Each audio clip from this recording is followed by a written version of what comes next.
புதிய கல்விக் கொள்கை ஏற்றுக்கொள்ளப்படல.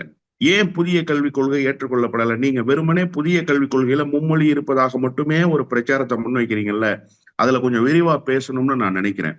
இடைநிற்றல் முழுவதுமாக தடுக்கப்பட்டிருக்கிற மாநிலமாக தமிழ்நாடு முதல் இடத்துல இருக்கு. 2வது கேரளா இருக்கு. அந்த இடைநிற்றல் ஏன் தடுக்கப்பட்டது தெரியுமா?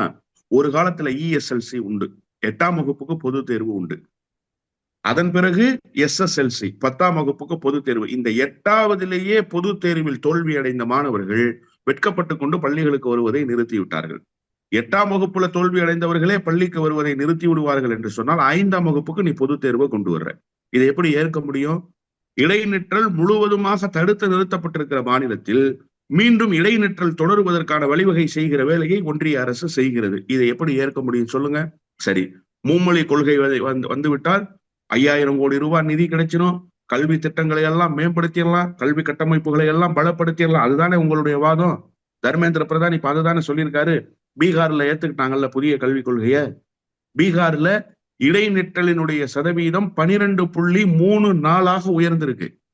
அதாவது புதிய கல்விக் கொள்கையை ஏற்றுக்கொள்வதற்கு முன்பு இருந்த சதவிகிதத்தை விட 12க்கும் அதிகமான சதவீதம் கூடுதலாக உயர்ந்திருக்குன்னு யாருடைய புள்ளி விவர கணக்கெடுப்பு சொல்லுது? தேசிய கல்வி ஆணையத்தினுடைய புள்ளி விவர கணக்கெடுப்பு சொல்லுது. மாநில அரசு நடத்துவதில்லை சார்,